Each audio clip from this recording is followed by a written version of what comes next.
Here we are again, this time to talk about being social justice warriors. Oh no. You know, it's kind of interesting to me how that term went from being like in the 90s, early 2000s, from being sort of a positive or even a neutral term, you see it in news reports, to now it's a pejorative mostly. But we should talk about this in terms of where the Bruderhof lands in the sphere of taking to the streets, civil disobedience, protests, and so forth. And I should begin by saying that as a community, we're far from being monolithic on this question. Like anywhere, people feel differently as to where, when, and how to register dissent with the status quo. But I think everyone would agree that as Christians, we have an obligation to stand with the poor and the less powerful. So rather than talk generally, we might be better off reflecting on our own experiences growing up within the Bruderhof, because we're like, what, a decade apart? So we have a different worldview maybe. Yeah, maybe. I never did much marching or civil protests. I think I'm more of a grassroots type of campaigner myself, like protesting small and very localized thing, like whether my dog could sleep in the house or not. I remember campaigning my mother saying that I was going to live outside as well. Or I remember like part of our education was trying to learn empathy or at least sympathy for people that were less fortunate. Like we did a project sleeping outside or kind of trying to put ourselves in a homeless person's set of circumstances without shelter or security for the night. And that was very interesting. But I know that you have quite the history of activism, and I'd be really curious if you'd be willing to share some of that today. Well, I mean, it was really a product of the time I grew up in. So like in the late 80s, there was a lot of concern with the farm workers in California, in the West Coast. And I remember we had Cesar Chavez, who founded the National Farm Workers Association, along with Dolores Huerta. They visited for a conference, and it was remarkable to hear about the work they were doing to organize the farm workers. And then also as a young kid, I remember Vincent Harding visiting with his wife, Rosemary. They spent time with our class, and he was just a really great guy with kids. He taught us civil rights songs and so forth, and only came to find out later what a revolutionary figure he had been in the civil rights movement. Actually, being the guy who wrote Martin Luther King Jr.'s Beyond Vietnam speech, which was pretty radical and called out capitalism and greed as being what was causing injustice. Then you go a little further on. I just remember when the first Gulf War happened. I must have been in elementary school, and we were very concerned as kids about peace, and we made this peace program, and very childlike, and went from school to school, public schools, colleges, churches around our area, trying to get signatures to end the Gulf War. Then later on, the Bruderhof got involved a lot in the anti-death penalty movement, which was a big deal during Clinton's, tough on crime initiative in the mid-90s. And there was a lot of support for the death penalty. And as kids, we were really encouraged to think about the humanity of these people who, had done horrible things, and yet were still human beings made in the image of God, and reverence for life really extended to them as well. And then late 90s, going to high school, became very aware of police brutality, particularly through the cases of like the shooting of Amadou Diallo, and then earlier than that, the Rodney King beating in LA. And that got me inspired, along with other students from the Bruderhof, and then also within our local high school, to organize, action days, walkouts and protests. And then also like teaching days. We did some teaching, very, again, quite naive and in some ways uninformed, but our hearts really were, with those who were, at the bottom. So that was my experience, as a kid growing up in the Bruderhof, late 80s and into the 90s. So you came after that. Yeah, I guess so. I mean, I remember hearing about a lot of those initiatives and some of the more colorful stories and consequences, but it does sound amazing, and I think it really makes a great point about how our church has sought to be an active part in decrying injustices and really standing up and making a racket if there is something worth protesting. And I think that's because God wants us to address not only spiritual bondage, where people find themselves in situations like that, but also where there is physical bondage and oppression.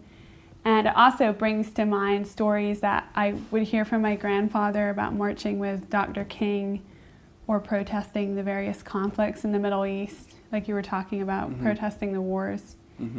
And of course, I kind of came at the end of the death penalty era, I guess you could say. Right. So I do recall that, and I think it's very valuable to reflect on that and think about how we can apply that to what's happening today. Right, and those, I look back and those were valuable experiences, and I'm very grateful to my parents and the community I grew up in for exposing us to the struggles other people deal with. It's important to put a face on the wretched of the earth. And I don't really regret any of it, although some parts looking back are maybe a little cringeworthy. But my experience has been that this kind of activity can sometimes, again, looking back, it can sometimes be performative and even self-righteous. As a young kid, sometimes you think you know better than everybody else, and you don't stop to think how others may view a situation. Yeah, and I think that's a very interesting point because, does that actually affect change? And can that kind of come away from what you're actually trying to focus on, which is the injustice, when it becomes about yourself and less about the need? So maybe the litmus test here is whether our intentions and our actions flow from a sense of charity rather than personal ambition or gain. And I just think it's not right as Christians to selfishly ignore the plight of our neighbors. That's just completely contravenes God's commands. And actually, Martin Luther King, in his letter from a Birmingham jail, talks about the importance of protesting unjust laws. And he quotes Augustine. He says, "An unjust law is no law at all." He also talks about the church, which all believers are a part of. And he talks about the church being a thermostat, not a thermometer, which is very interesting. And I think he means that we shouldn't just register what's going on in the world around us, but actually be agents of change. And that can take place through protest, but it can also take place through those small deeds of love. So we are to be the voices of conscience that challenge injustice and not just affirm the status quo. Right. And protest is one way to do it. And then also, in this country, we can contact our elected representatives. We can vote if that's something we feel.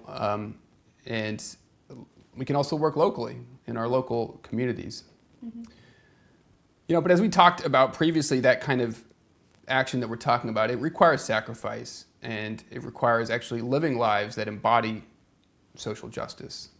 So, your strident rants on Facebook, I think, often really only harden division, as cathartic as they may be. Are you speaking generally, or like my strident rants on Facebook? Are you on Facebook? No.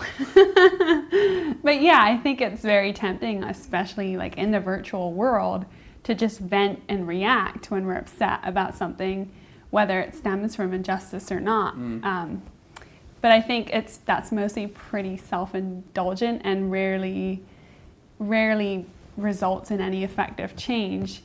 To me, the best example is someone like Mother Teresa, who had tremendous humility, but also made a huge impact with just every loving deed or initiative that she took on. She really put her whole heart into it. And I do wonder, though, thinking about someone who really was a saint like Mother Teresa, did she ever lose her temper? Did she ever lose her cool?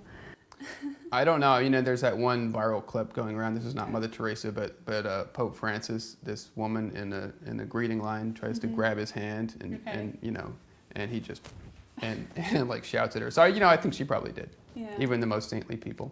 I'm also thinking about John Perkins, who is really a civil rights icon, and he's been a wonderful friend to the Bruderhof. He talked about what he calls the 3 R's. Are you familiar with that? Mm-hmm. So that's redistribution, relocation, and reconciliation. And each of those things involves us laying something down that's hard to do. Our wealth, our sense of place, and our grudges and resentments. But I think each of those things is key. It seems to me that the Bible and the people of God have an overwhelming concern for justice, because God really has an overwhelming concern for justice. And I think because of that, he insists that justice must be remembered. So that being said, justice and righteousness, to me, they really go hand in hand, and they're connected, because if we uphold and promote the absolute truth and authority of the Scripture, our fight against injustice won't be about like secular self-concern. It will really be about the evils in the world. Mm-hmm. More of a communal. Yeah. Mm-hmm. Yeah, and how this work looks is going to look different for different people. Looking back at the 3 R's that John Perkins talks about. Before I was married, I tried the relocation thing, and I moved with some other young folks into an abandoned house in Camden, New Jersey, which is a very poor area and violent area. And it was a good experience, and it opened my eyes to how difficult it is for people to extract themselves from poverty and from also destructive and sinful lifestyles. Like you say, justice and righteousness do go hand in hand. Now, we eventually left Camden, but there are still young people who moved there around the same time as us who continue there. They're not part of the Bruderhof, just there are other young people we met. And they're still living there, whatever it is, 12, 13 years later, and they're raising their families there and just being part of the neighborhood and working to improve the schools primarily. And they're not there as do-gooders because they've been there so long, but they're just there as neighbors in an area that's not home for them, but they've made it their home. And I think that's a beautiful thing, and I have great respect for that. So they're not doing it for the praise or the applause. Right, they're not doing it to to boost their resume or have something impressive to put on their college application. They've been there and they have no plans of leaving. And that crossing barriers in that way, getting out of our comfort zone is important. Totally agree. But on the other hand, I think of the beginnings of our community. The founders of our community who lived in a city, who lived in Berlin in the Weimar era, which is a morally dissolute and a lot of injustice, a lot of poverty. And they were reading the Sermon on the Mount, and they could have said, we're going to try to do this within the city and among the poor.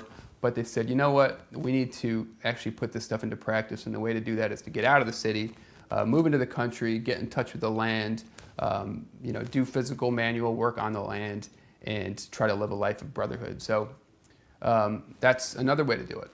Yeah, I've been thinking about that actually a lot, Rich, because I feel like right now there is so many dissatisfied people and people that are uncomfortable in their circumstances, and really what do you do to remedy the injustices in the world? You have to take some sort of action, and protesting shrilly is not always the way to go about it, but actually being the change that you want to see. It's a total cliche, but there is a foundation there, and our own history illustrates that. And I think also our own history is really surrounded by global conflict, if you will, and the community opposed that actually very vocally, not in form of protest necessarily, but by really taking on the leaders of the time and directly challenging them. Right. So, which we should still be doing today. Yes, for sure. And if you want to be part of this, the way we're doing it, of really trying to live out the Sermon on the Mount and be obedient Jesus' teachings of living in social, economic, and relational justice. We're actually expanding right now. The Bruderhof is expanding. We're starting new communities on the West Coast, down south further, and we're looking for co-workers. So if you feel called to that, you should obviously get in touch with us. Otherwise, you can just keep watching our videos here on the YouTube and encouraging us with your comments. So thanks for watching, and have a great day.